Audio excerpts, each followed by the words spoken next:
Alhamdulillah wassalatu wassalamu ala Rasulillah wa ala alihi wa man wala. Rabbi shrah li sadri wa yassir li amri wahlul 'uqdatam min lisani yafqahu qawli. Rabbana urzuqna ilman nafi'a wa rizqan thayyiban wa amalan mutaqabbala. Nah, jamaah rahimani wa rahimakumullah. Alhamdulillah pada malam hari ini kita kembali bisa melanjutkan belajar kita. Masya Allah, ini hanya karena taufik Allah semata. Allah memberikan kita kemudahan untuk melangkah di majelis ilmu. Itu betul-betul tidak ada yang menggerakkan hati dan langkah kita kecuali Allah Subhanahu wa taala semata. Maka kita patut dan sangat wajib untuk mensyukuri nikmat yang sangat agung ini. Shalawat dan salam semoga tercurahkan kepada Nabi kita yang mulia Muhammad sallallahu alaihi wasallam serta keluarganya, sahabatnya dan seluruh umatnya yang senantiasa berpegang teguh dengan ajaran beliau. Jamaah rahimani wa rahimakumullah, seperti biasa malam Kamis kita belajar bersama membaca kitab yang ditulis oleh siapa? Imam An-Nawawi. Namanya Yahya ibn Syaraf. Judul kitabnya Riyadhus Shalihin. Nah, min kalami sayyidil mursalin. Nah, sekarang kita sampai hadis ke berapa? Hadis ke? Kemarin 8. Berarti sekarang 9. Ini masih bab apa? Kita membahas bab apa? Yang sempurna jawabannya. Bab apa? Ikhlas dan menghadirkan niat. Nah, gitu ya. Nah, babnya masih bab ikhlas dan menghadirkan niat dalam seluruh ucapan, tindakan, amalan kita. Jadi hadis-hadis ini pasti ada kaitannya dengan, kalau nggak ikhlas ya dengan niat, seperti itu. Dan kita sampai ke hadis yang ke-9. Qala al-mu'allifu rahimahullah ta'ala, berkata penulis rahimahullah ta'ala, al-haditsu tasi', hadis yang ke-9. Yang mainan tek-tek-tek itu siapa ya? Tek-tek-tek itu. Oh, Eger ya. Nah, al-haditsu tasi', hadis yang ke-9. An Abi Bakrah, dari Abi Bakrah Nufai ibn al-Haris al-Thaqafi. Nufai, namanya Nufai ibn al-Haris, bapaknya namanya Haris, walaupun nanti ada perbedaan ulama antara nama bapaknya, seperti itu. Al-Thaqafi radhiyallahu taala anhu, semoga Allah meridhoinya. Anna Nabiya sallallahu alaihi wasallam qala, beliau mengatakan bahwasanya Nabi sallallahu alaihi wasallam bersabda, idal taqa muslimani bisayfaihima, jika dua orang muslim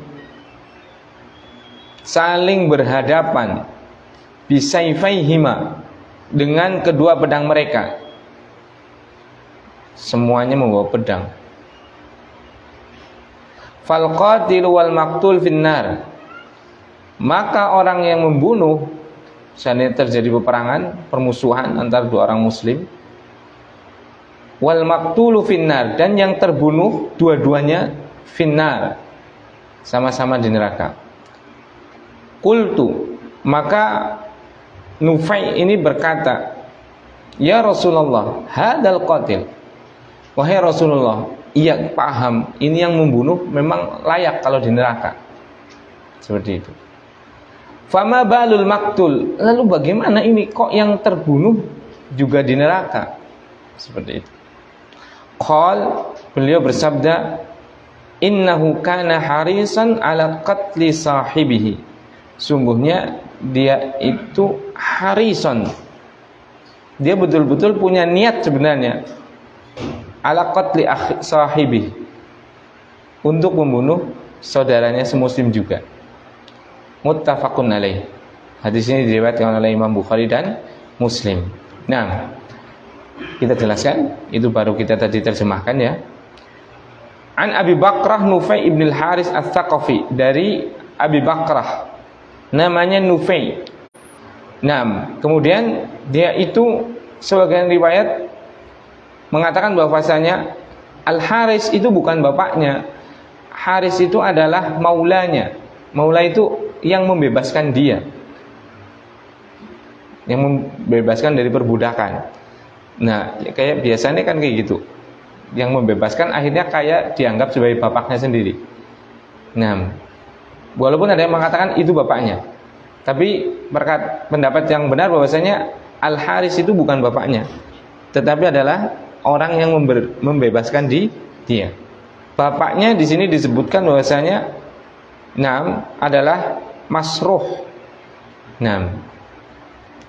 Dan beliau termasuk sahabat yang mulia. Dan beliau itu wafat di Basrah. Nah, itu sedikit kita mengenal tentang sahabat yang meriwayatkan hadis ini, yaitu namanya siapa? Nufai, yang mana kunyahnya adalah Abu Bakrah, anaknya siapa? Masruh, itu yang lebih tepat. Al-Haris itu yang lebih tepat adalah maulanya, yang membebaskan dia dari perbudakan. Anna Nabi sallallahu alaihi wasallam qala, bahwasanya Nabi sallallahu alaihi wasallam bersabda, "Idal talqal muslimani bisayfaihima fal qatil wal maqtul finnar." Kalau ada dua orang muslim sama-sama beragama Islam, mereka saling berhadapan, keduanya sama-sama membawa pedang, maka yang membunuh dan terbunuh itu semuanya masuk neraka. Dari sini kita bisa paham ya, bahwasanya sama-sama saudara pun bisa bertikai, ya kan? Bahkan nggak cukup bertikai, nggak cukup padu, bisa sampai saling bunuh. Naudzubillah, summa naudzubillah. Bisa sampai apa? Saling bunuh. Dan ini terjadi.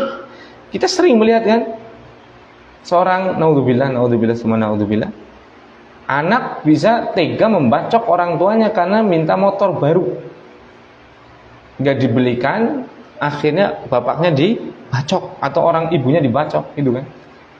Seorang saudara bisa meracun saudaranya karena masalah harta atau yang lainnya, seperti itu. Dan ini sering kita lihat, dan itu memang benar-benar terjadi.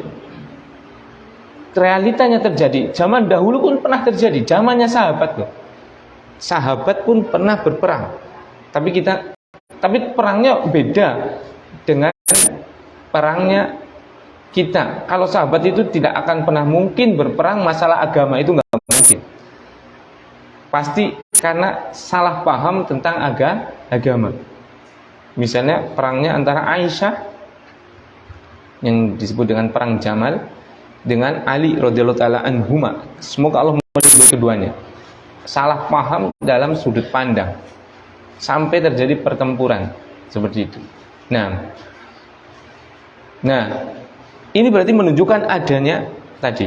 Tapi kalau sahabat itu nggak boleh kita bahas, nggak boleh kita bahas. Karena apa?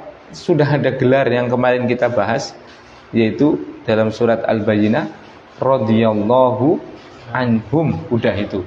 Nah, wong sahabat salah itu sudah, kesalahannya tertutup oleh apa? Keridhoannya Allah Subhanahu wa taala. Dan Allah tahu salahnya sahabat itu bukan di dalam masalah yang lain, tapi pasti ada sudut pandang yang berbeda. Semuanya niatnya baik, seperti itu.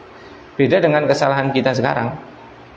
Kan tadi bisa karena rakus atau karena emosi, seperti itu kan, disinggung, orang terima, bacok, seperti itu kan, atau apalah seperti itu, orang terima. Nah, itu adalah egoisme pribadi yang dibela. Kalau manusia zaman sekarang, kepentingan pribadi lah. Kalau sahabat itu tidak, yaitu kepentingan agama yang dibela. Misalnya sama-sama menuntut dituntaskannya pembunuh siapa? Utsman radhiyallahu taala anhu, itu misalnya kan, salah paham seperti itu. Nah, akhirnya jadi beda pendapat, bahkan terjadi peperangan, dan mereka adalah umat-umat yang sudah berlalu. Maka kita tidak boleh membahas keburukan mereka, keburukan sahabat, karena itu hakikatnya bukan keburukan, itu adalah istihad beliau-beliau. Dan Rasulullah SAW bersabda, idza ijtahadal mujtahid, kalau seorang mujtahid itu beristihad, wa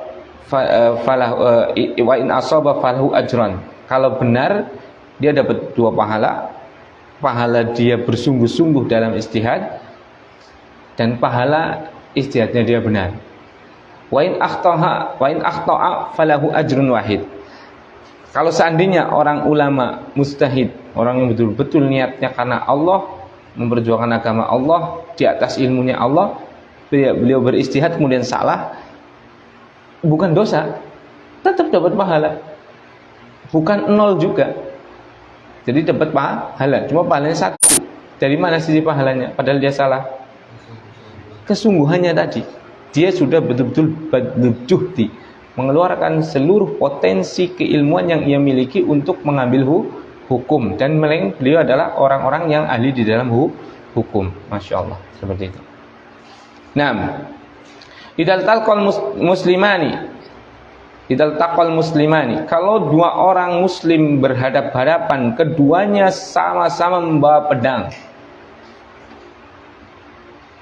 ada niat keduanya untuk saling membunuh, fal qatilu wal maqtul finnar, maka orang yang membunuh dan yang terbunuh keduanya sama-sama di neraka.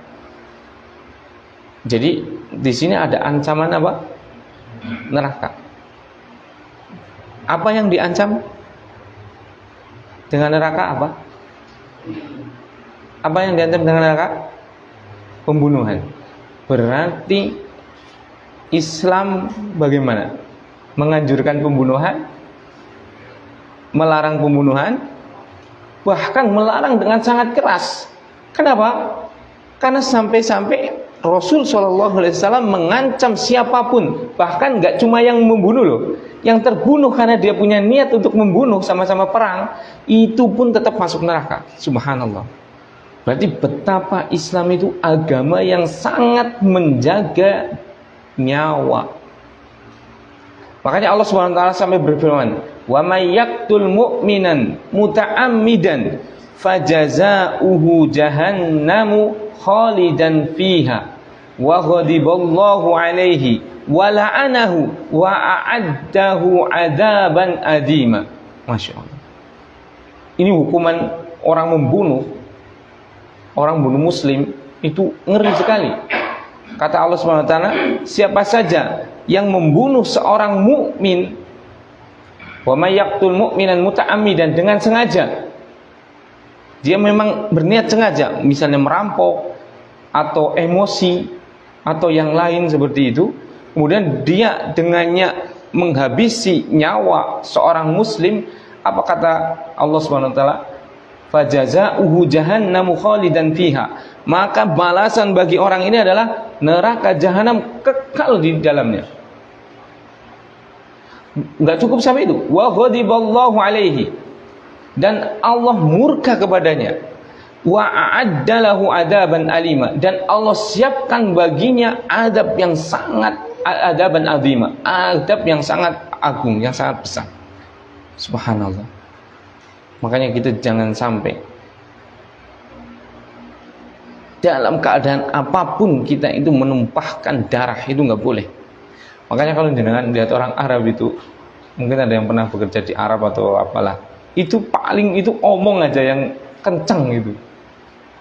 Jangankan membunuh itu, tangan aja pikir-pikir 1000 kali, karena di sana ditegakkan apa? Diyat, ditegakkan denda, seperti itu. Misalnya saya sampai mukul, untune copot siji 1 onta. Copot 1 onta, 1 onta 40 juta misalnya. Kayak aku tak wae untune siji ora duit, loro yang nalah. Ya dijotos ora apa-apa lah. 80 juta kan lumayan, kena gawe rumah, kena gawe gubuk seperti itu kan. Nah, seperti itu. Makanya mereka itu ngomong doang itu. Dus, tapi enggak berani main tangan. Enggak berani. Karena tadi yaitu apa? Ada hukum Islam yang sangat menjaga dari kekerasan. Seperti itu. Ya kalau membunuh itu 100 ekor unta loh diatnya. 100 ekor unta. Kalau unta itu 30 juta, 100 berarti berapa? 3 miliar, subhanallah. Itu luar biasa. Makanya di sana angka pembunuhan setahun di Saudi itu sama dengan angka pembunuhan sehari di Amerika. Kakak Ana sampai sekarang tinggal di Guatemala, Amerika Latin. Karena dulu terdampar di sana. Beliau kerja di pelayaran, terdampar, ditinggal orang urus bose, ditinggal seperahu-perahu nih. Akhirnya singkat cerita ditolong sama orang sana, nikah sama orang sana, sebagiannya pulang, suami bojone dicerai lah. Kakak sepupu saya itu nggak tegaan, akhirnya balik melaswis tetulung, ya kan. Akhirnya itu sambungan apa? Saya akhirnya nggak balik. Walaupun sebenarnya kan bisa, teman-temannya pada pulang dari Karanglepas itu Bu. Ya akhirnya sekarang jadi keluarga, punya anak-anak sana gitu. Ya pegangan pistol itu biasa, legal seperti itu.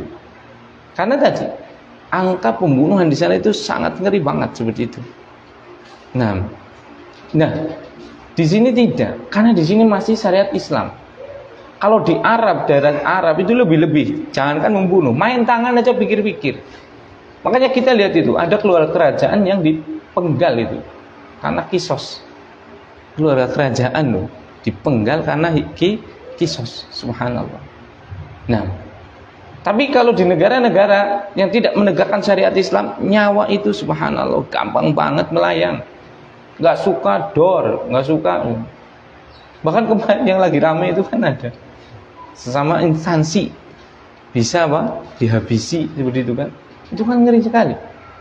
Coba kalau di Saudi sudah ketahuan siapapun ya sudah penggal tuh. Di kisos. Makanya kisos itu hukuman yang paling adil dan paling, mungkin pintunya ditutup apa ya? Maghrib kan kita tutup semuanya itu. Dan paling memberikan efek jera. Orang kan mikir-mikir kan, misalnya orang merampok, kemudian untuk bisa mendapatkan harta dia harus membunuh. Dia mikir 1000 kali mungkin. Sekaya apapun dia mendapatkan harta, kalau dia ketangkep hukumannya apa? Bunuh balik gitu kan. Akhirnya pikir 10.000 kali. Tapi tatkala hukumannya pembunuhan tidak berencana cuma 10 tahun misalnya, berkelakuan baik di penjara, dapat grasi, dapat ini dan itu, subhanallah, enak bener kan? Akhirnya apa? Tidak ada efek jera. Makanya Allah Subhanahu wa taala dalam surat Al-Baqarah itu mengatakan, walakum fil qisas hayatun ya ulil albab. Maka sungguh bagi kalian dalam kisos itu ada kehidupan. Bagaimana ada kehidupan padahal kisos itu membunuh orang? Karena orang untuk membunuh orang lain akan berpikir 10.000 kali, iya kan? Tapi ini bagi ya ulil albab, bagi orang-orang yang mau berpikir menggunakan akalnya. Kalau orang yang nggak mau berpikir ya, sadis temen, musuh wong mati ini tempatnya ini. Padahal coba kita tanyakan kepada ahli warisnya, kedua keluarganya, coba jaluknya apa sih yang tempatnya ini? Mestinya lu kayak wis pateni kayak gue, iya kan? Karena di kisos itu ada tadi kehidupan, yang kedua ada penutup luka bagi keluarga yang dibunuh, seperti itu. Makanya di sini salah satu penjagaan Islam terhadap nyawa salah satunya adalah dengan hukum kisos. Itu hukum yang paling adil dan paling menjadikan efek jera. Tidak ada hukum yang lebih tepat untuk mengurangi pembunuhan di muka bumi ini kecuali dengan kisos. Seperti itu. Orang misalnya ahli keluarga waris yang ditinggal, keluarga yang ditinggal mati karena dibunuh seperti itu, diwehi 1 juta, 200 juta, mesti sih dendam, mestilah seperti itu, pasti nggak terima. Apalagi kalau dia adalah tulang punggung keluarga dan yang lainnya, seperti itu. Tapi kalau sama-sama yang membunuh itu dibunuh, ya wis lah tak pamparan pada baik lah, pada baik mati ki, salah yang aneh ki. Ya memang takdirnya Allah. Misalnya keluarga saya dibunuh, tapi ngana pada baik patah ini ki, akhirnya adem. Tapi kalau urung mesti akan apa? Tetap benih-benih dendam itu ada. Seperti itu. Nah, makanya di sini Rasulullah SAW itu mengancam bagi siapapun yang membunuh atau yang terbunuh tapi ada niat untuk membunuh, itu adalah hukumannya apa? Neraka. Betapa Islam menjaga yang namanya nyawa. Nah, qultu, aku berkata, yaitu Nufai di sini, ya Rasulullah, hadal qatil, wahai Rasulullah, ini yang membunuh. Iya, ya pantas lah yang membunuh masuk neraka. Wa ma balul maktul. Bagaimana dengan yang dibunuh ini loh? Lu udah dibunuh, ya kan? Masuk neraka, ya. Melasi teman. Neng dunyane kalah, neng akhiratnya geseng. Sudah terbunuh, masuk neraka. Kata Rasulullah SAW menjelaskan, qal innahu kana harisan ala qatli sahibihi. Ya dia itu sama sebenarnya, dia itu juga niatnya bersungguh-sungguh untuk membunuh saudaranya tadi. Berarti di sini ada niat dia sebenarnya untuk membunuh kan? Kebetulan dia yang kalah terbunuh terlebih dahulu. Jadi dia masuk neraka. Masuk neraka karena apa dia? Karena apa? Karena niat. Berarti ini kan masuk dalam bab ini, al-ikhlas wa ihdharun niat. Ikhlas dan menghadirkan niat. Makanya penting sekali. Niat sing apik-apik. Seperti itu. Jangan sampai seperti ini. Ini sudah di dunianya geseng, di akhiratnya gosong. Wis nang duniane mati, terbunuh, nang akhiratnya dilebokna neraka. Kenapa? Karena niatnya dia memang sama-sama untuk membunuh. Qadarullah dia yang terbunuh saja. Seperti itu. Nah, jadi itu. Dan hadis ini diriwayatkan oleh Bukhari dan Muslim. Nah, kemudian hadis ke-10. Atau ada pertanyaan dulu nggak Pak? Kalau ada tentang hadis 9 ini.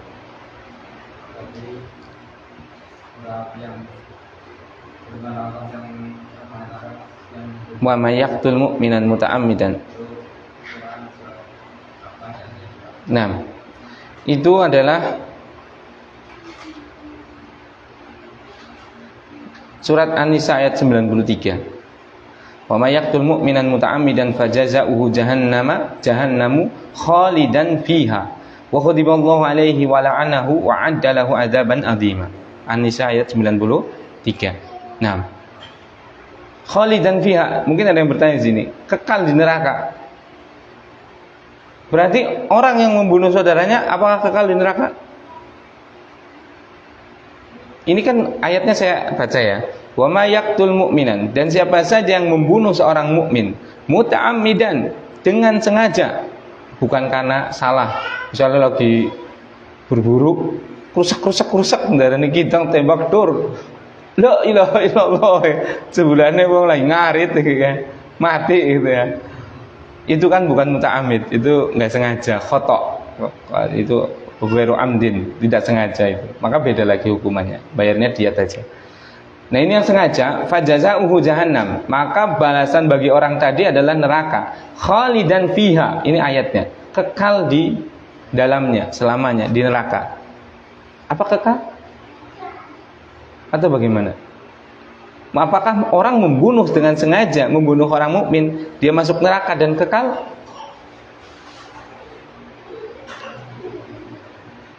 Tidak. Ini kalau kita mengikuti dohir ayat seperti ini tanpa mengikuti pemahaman yang benar, kita bisa jatuh kepada khawarij. Berarti orang yang membunuh orang berarti dia kafir. Karena buktinya kafir apa? Kekal di neraka.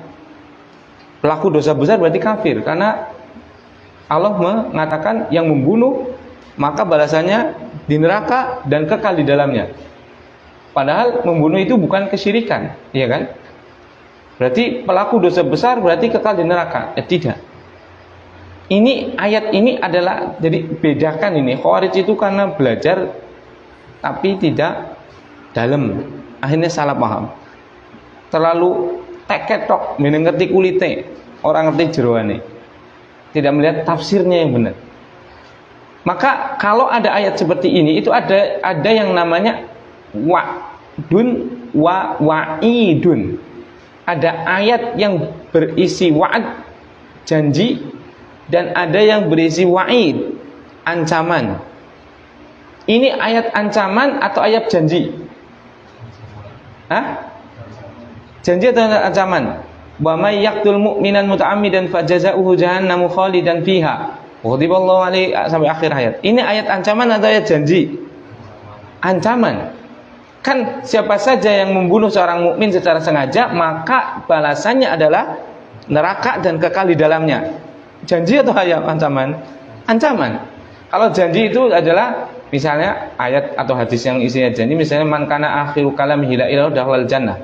Siapa saja yang akhir ucapannya adalah la ilaha illallah jannah. Ini ancaman atau janji? Janji. Bedanya apa? Bedanya, perhatikan. Janji, misalnya ya, saya berjanji.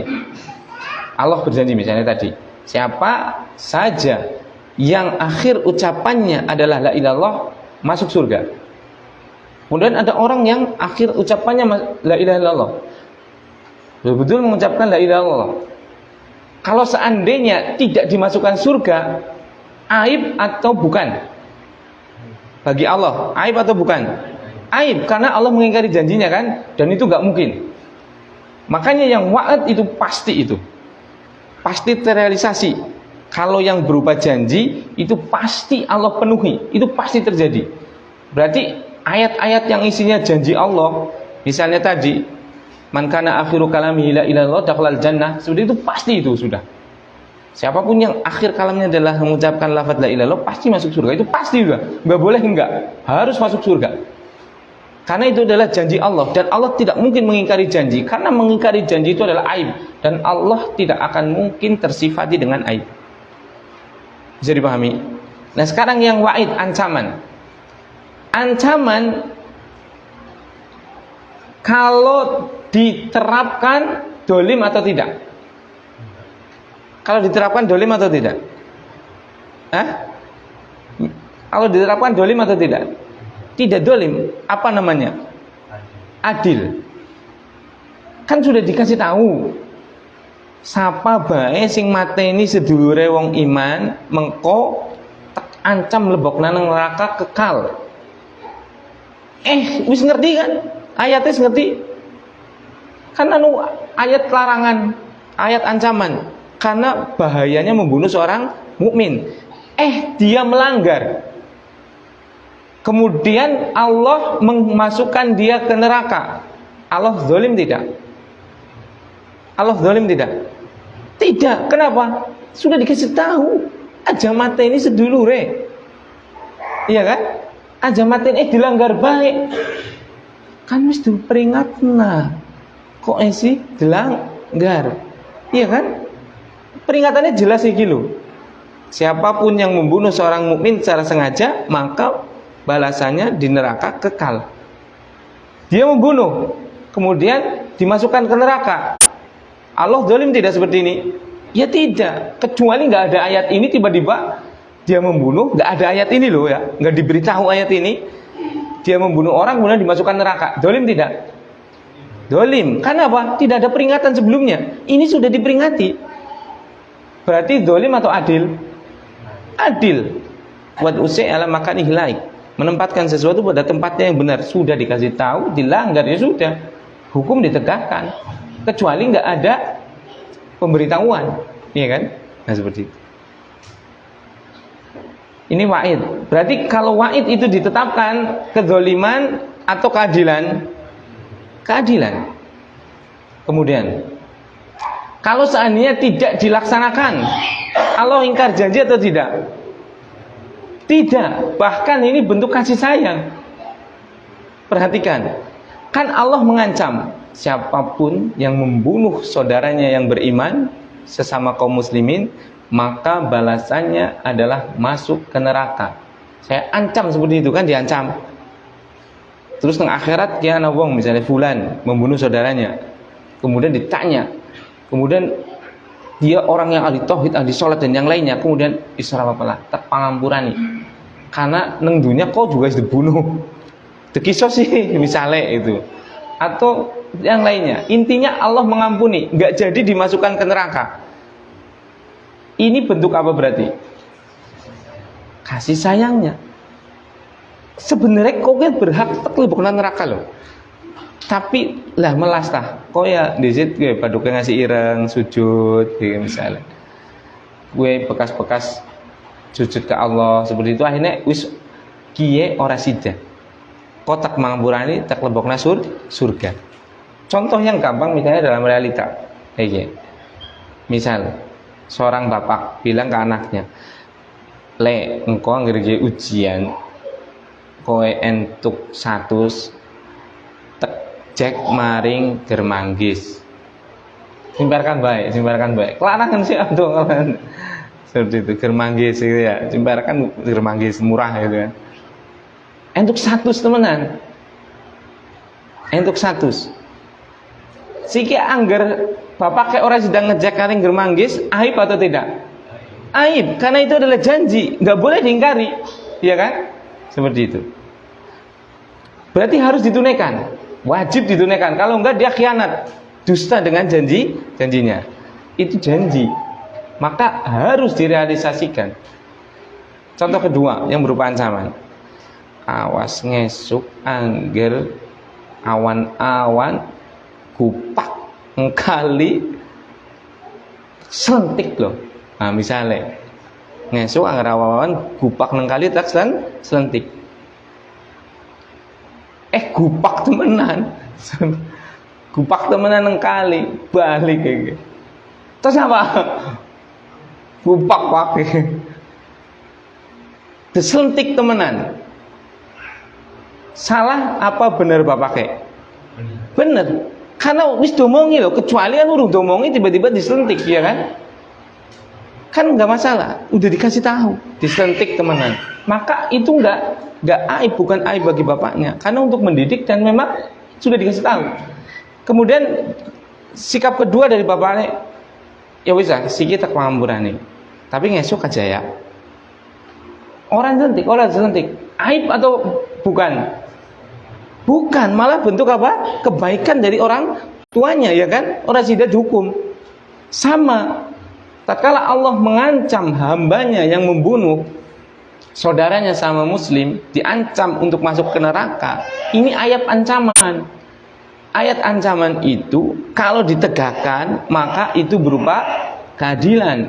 Kalau tidak dilaksanakan, itu berupa kasih sayang. Makanya tadi harus kita membedakan itu antara al-wa'du wal wa'idu, antara janji dan antara ancaman, antara ayat-ayat yang janji dan ayat-ayat yang isinya ancaman. Ayat janji itu pasti nggak usah khawatir, Allah pasti akan menunaikannya. Karena kalau nggak menunaikan itu aib.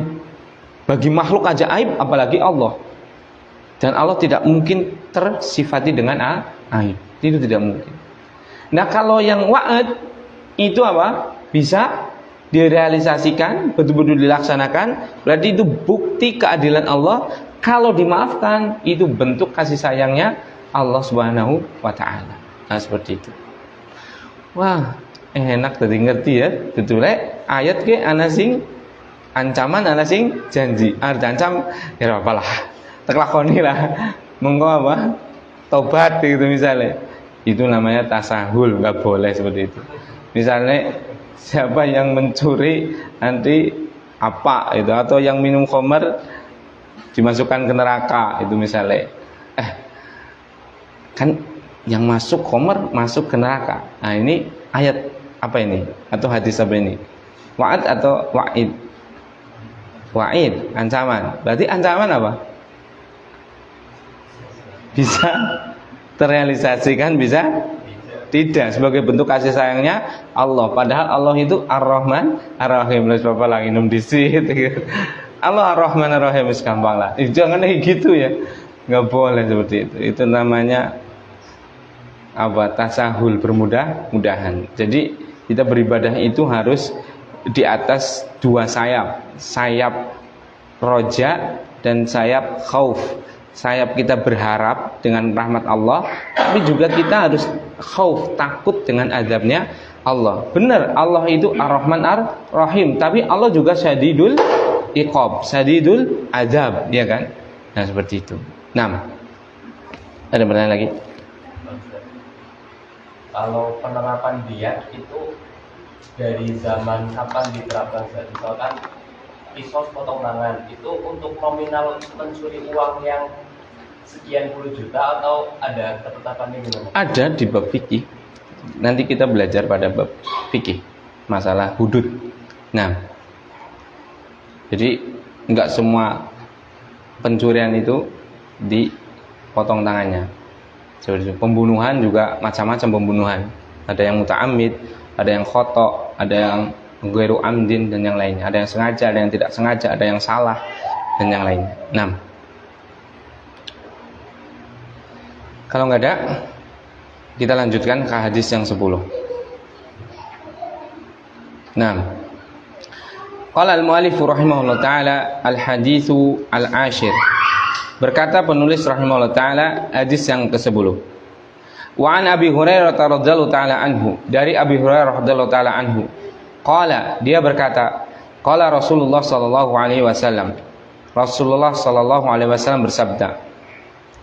Dari Abu Hurairah. Siapa Abu Hurairah? Siapa namanya? Abdurrahman ibnu Sakhar. Dari mana? Yaman. Dari kabilah mana? Daus. Datang ke Madinah tahun berapa?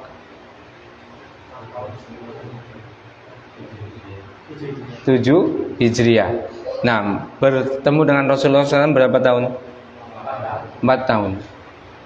Dalam 4 tahun itu apa kelebihannya Abu Hurairah? Menjadi perawi hadis yang paling banyak. Nah, 4 tahun. Tapi beliau paling banyak meriwayatkan hadis, sekitar 5.400-an hadis. Nah, itu Abu Hurairah radhiyallahu anhu. Qala, dia berkata, qala Rasulullah SAW bersabda, salatul rajuli fi jama'atin tazidu ala salatihi fi baitihi wa salatihi fi suqihi bid'an wa 20 darajah.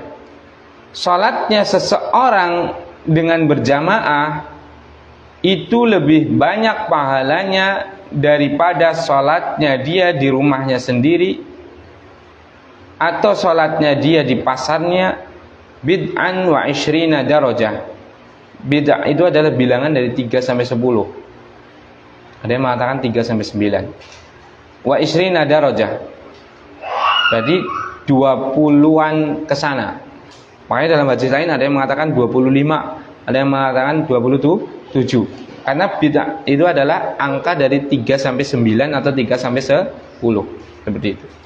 Jadi 23-an sana. Makanya dalam hadis yang lain 27 derajat, seperti itu. Ada yang mengatakan 25 derajat. Ya, kita yang lebih masyhur biasanya 27 derajat itu kan.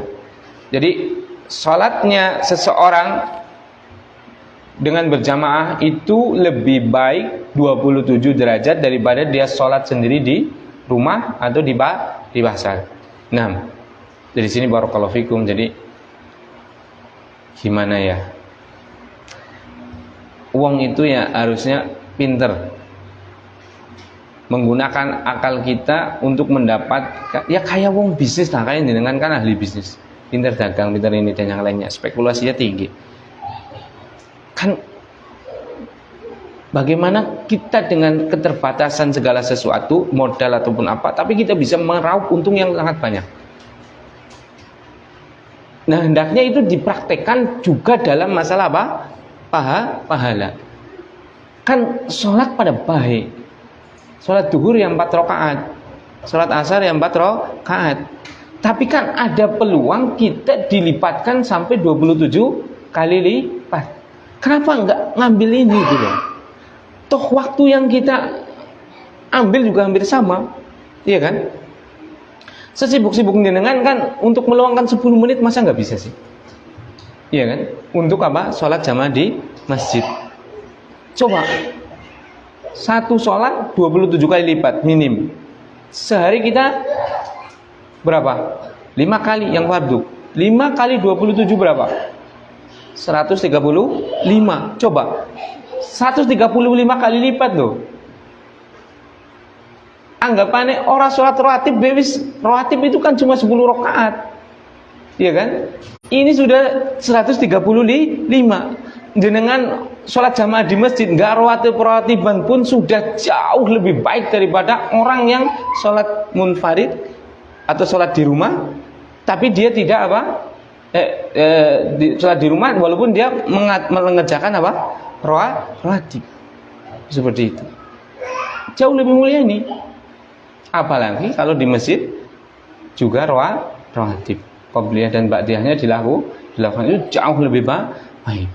Makanya barakallahu fikum kaum muslimin dan muslimat, mari kita gunakan akal-akal kita dengan tadi mengamalkan amalan yang sama tapi memiliki nilai kualitas yang sangat jauh berbeda. Salah satunya adalah sholat kita usahakan selalu berjamaah di masjid. Seperti itu. Bahkan pendapat yang kuat bahwasanya memang beda pendapat ya antara ulama itu sholat jamaah itu hukumnya apa? Saya mengatakan fardu ain dan itu adalah yang lebih tepat. Fardu ain. Jadi sholat jamaah itu hukumnya adalah fardu ain. Walaupun ada yang mengatakan sunnah muakkadah, sunnah yang sangat ditekankan. Nah, jadi sholat jamaah itu jauh lebih baik daripada sholat di rumah atau di pasar sejauh setingkat 27 kali lipat.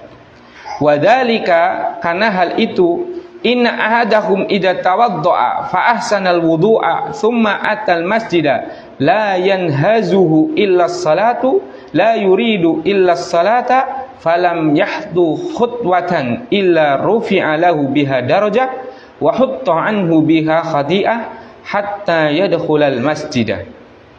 Karena hal itu, kata Rasulullah SAW, sesungguhnya kalau salah seorang dari mereka, dari orang itu dia wudu, kemudian membaguskan wudunya, kemudian datang ke masjid, dia tidak ada yang memotivasi dia untuk ke masjid kecuali sholat, dan dia tidak menginginkan untuk ke masjid kecuali sholat, la yuridu ila sholata, dia nggak mau tadi, nggak ada maksud untuk datang ke masjid kecuali sholat. Berarti motivasinya karena sholat, tujuannya karena sholat, bukan yang lain. Tuh, misalnya wis wudu, keprek, kemudian gasik mampir warung disit, nyateng ngene banding Losari misalnya, seperti itu. Itu bagaimana? Dia tidak, karena yang dihitung ini adalah yang niatnya karena sholat. Nah ini berarti masuk dalam bab apa? Niat, ya kan, yang membedakan kan itu niat, seperti itu. Nah kalau dia wudhu bagus, kemudian datang ke masjid, motivasi dan tujuannya karena untuk sholat, maka kata Rasulullah SAW, tidak ada satu langkah pun yang ia tempuh illa rufi'a lahu biha darajat, kecuali Allah angkat bagi hamba ini setiap satu langkahnya satu derajat kebaikan. Subhanallah. Wa hutta anhu biha khati'atan, bahkan setiap satu langkah juga dihapuskan satu kesalahan. Subhanallah. Coba, luar biasa kan? 27 kali lipat. Setiap langkahnya dihitung dengan apa? Meningkatkan derajat, menghapuskan kesalahan. Subhanallah. Coba, ya Allah ya Rabbi, Masya Allah. Coba kalau 5 kali kita sehari, coba, Masya Allah, kan lumayan banget. Nah, tapi dengan syarat apa? Dia sudah wudu dan niatnya adalah untuk apa? Salat. Langgar mampir warung disit, maka ini nggak dihitung. Setelah dari warung dia mau niat ke masjid untuk salat, nah itu baru seperti itu. Warungnya tuh di bulannya, kan ki wis arep adzan, nyung warung ngelabas masjid. Ke warungnya ini nggak dihitung katanya, kata para ulama itu, karena motivasi dia bukan untuk ke sholat. Kan ring warung disit. Ya bisa ring warung urung. Kapan dia tuh langkai mengangkat kebaikan dan menghapus kesalahan? Ya mengkoskan warung. Sekarang warung kan beda niat ring masjid ya. Ah seperti itu. Kata para ulama seperti itu. Nah, jadi di sini jelas sekali bab niat penting sekali dalam kita melakukan aktivitas. Nah, hatta yadkhulal masjidah, sampai dia masuk ke masjid. Fa idza dakhalal masjidah kana fis salat, maka natis salat hiya tahbisuhu. Maka tatkala dia sudah masuk ke masjid, maka hakikatnya dia sudah dihitung dalam keadaan sholat, walaupun dia belum sholat. Maka natis salatu hiya tahbisuhu. Kalau yang mengikat dia datang ke masjid tadi adalah karena sholat. Dia belum sholat jamaah. Misalnya antum nenengan datang ke masjid, asa duhur misalnya jam 11 kurang jam 12 kurang seperempat. Tengah rolas jenengan dari masjid, tahiyatul masjid jelas oleh pahala sholat. Si waktu setengah jam jenengan duduk di masjid itu sudah dihitung sebagai apa? Pahala sholat. Anda mendapatkan pahala sholat terus. Subhanallah, luar biasa ini. Nah, itu luar biasa. Enggak sholat, kita duduk saja sudah dicatat kita dalam keadaan sholat. Maksudnya secara pahala kita mendapatkan pahala sholat. Subhanallah. Makanya jagung gue enak nang masjid. Ada jagung nang bertelur, jagung nang angkringan, ya oleh sekali-kali ya oleh seperti itu. Tapi lebih utama di masjid, jelas itu. Nah, wal malaikatu, iya masyaallah, ini coba lihat ini hadis selanjutnya nih. Wal malaikatu yusalluna ala ahadikum madama fi majlisihi alladhi shalla fihi. Dan malaikat senantiasa mendoakan kepada hamba tadi selama hamba tadi masih di tempat duduk dia sholat tadi. Tapi jangan tekstual banget ya. Tempat duduknya mikir jagungan kono terus sholat kono baik sih. Kan anggur jagungnya seneng kene. Maksudnya si nang masjid gitu. Nah, wah pindah-pindah orang lah. Bok apa malaikat orang tuh makna bukan itu. Maksudnya fi majlisihi, di tempat bermajlisnya dia. Ini kan tempat majlisnya. Yo kesel kono pindah ngana ya. Isi didoakan malaikat. Yaqulun, para malaikat itu berkata, Allahumma arhamhu, ya Allah rahmati dia. Masya Allah. Siapa yang mendoakan? Malaikat. Apa sifat malaikat salah satunya? La ya'sunallaha ma amarahum. Mereka para malaikat itu tidak pernah bermaksiat kepada Allah terhadap apa yang diperintahkan kepada mereka. Yang enggak punya dosa sama sekali. Kira-kira makhluk yang punya dosa kalau minta kepada Allah dikabulkan atau tidak? Pasti dikabulkan. Subhanallah. Apa doanya yang pertama? Irhamhu. Masya Allah, rahmati dia, kasih sayangi dia. Subhanallah. Nggak cukup sampai di sini. Allahumma gfir lahu, ampuni dia. Allahumma tub alaihi, ya Allah terima tobatnya. Masya Allah, coba.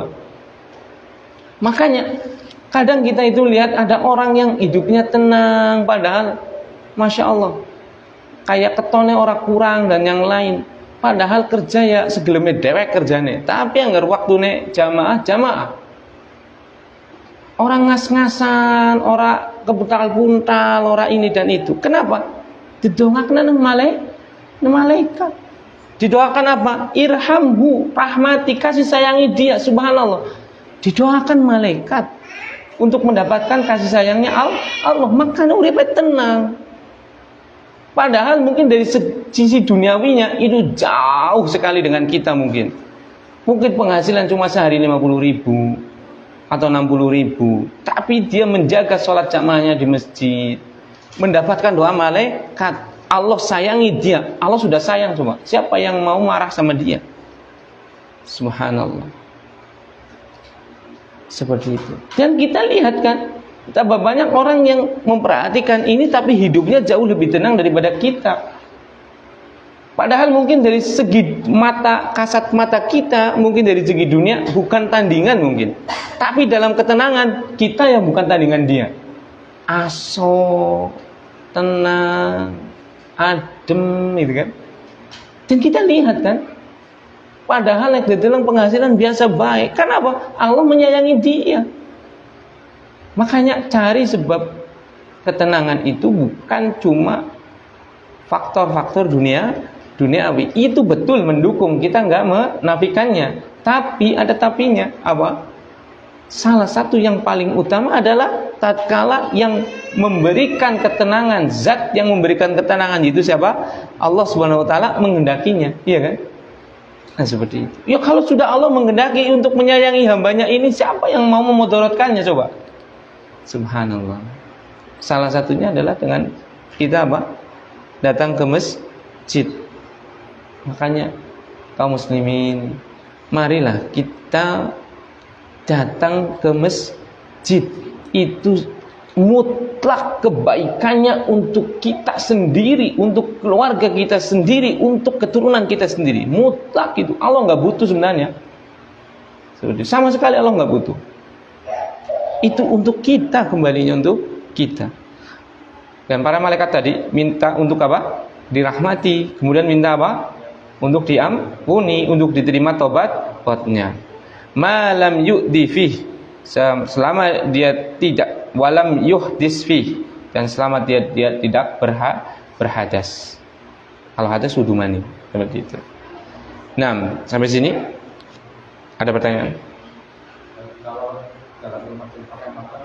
Nah, kalau jalannya kalau motor atau lebih gimana kalau mobil, Allah tahu. Itu urusannya Allah. Yang penting kita ke masjid, itulah. Anak maning kok kan misalnya harga gue, berarti langkah ya semakin atas semakin muter di situ misalnya. Apa langkahnya zigzag? Mencong ini kan lebih akeh ya. Ya itu terlalu berlebihan gitu ya. Yang penting kita masjid, adapun langkahnya roda ge seputaran roda detungnya sepira itu urusannya siapa? Allah Subhanahu wa taala. Nah, ya enggak apa-apa.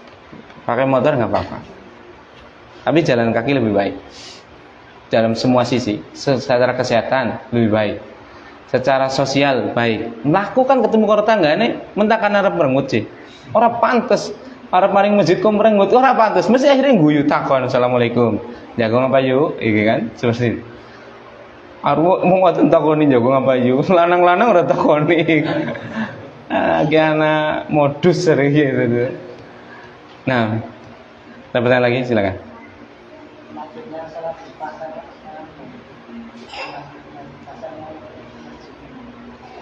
Maksudnya sholat di pasar ya yang bukan jamaah nengki hose gitu loh. Kalau sholat di masjid pasar ya itu sudah termasuk jamaah. Seperti itu. Kan masjid kan pasar itu kan tempat yang paling buruk gitu kan. Mereka nggak senang, para sahabat itu nggak senang ke pasar kecuali memang betul-betul ada kebutuhan gitu kan. Karena ya tadi saya sudah sering mencoba ke pasar itu karena kadang lihat kambing atau apa itu. Yakin Pak Kaji, padahal aku urung kaji karena aku pecian ya. Yakin urung oli gitu kuning. Akhirnya aneh. Yakin tadinya saya itu pengen jualan itu ya, karena saya senang ternak gitu ya. Sepekan sekali loh, misalnya manisan atau rebohan seperti itu kan di Haji Barang, manisan di Cilawak misalnya ya. Kan sepekan, cuma sepasaran 5 hari sekali. Itu kalau kita bawa uang 5 juta lah, insya Allah itu sepekan nyari uang 500 itu agak enteng lah, seperti itu. Kita beli sepekan, apalagi kalau sampai beli dibawa ke rumah di sepekan itu dijual lagi itu. Tapi saya itu sudah mempraktekkan beberapa kali, ada 5 kali mungkin ke pasar beli kambing itu ya. Saya nggak kuat itu, bener itu nggak kuat apa, sumpah Pak Haji urung oli ini lah selalu maning, aduh pak susah sumpahan Pak lah ya. Wis percaya lah aku lah itu urusan disumpah ya, nggak kuat saya itu seperti itu, nggak kuat di situ. Akhirnya udah lah, nggak, mending ngarit bela daripada jalan pasar orang kuat seperti itu. Nah itu makanya tempat terburuk itu banyak yang pada bohong di situ. Nah, kalau nggak ada, kita cukup dengan bacaan kafaratul majlis. Subhanakallahumma bihamdika asyhadu alla ilaha illa anta astaghfiruka wa atubu ilaik. Mohon maaf kalau banyak tutur kata yang kurang berkenan. Yang benar dari Allah semata, adapun yang salah dari lisan kami dan juga syaitan laknatullah alaih. Alhamdulillahirabbil alamin. Assalamualaikum warahmatullahi wabarakatuh. Waalaikumsalam.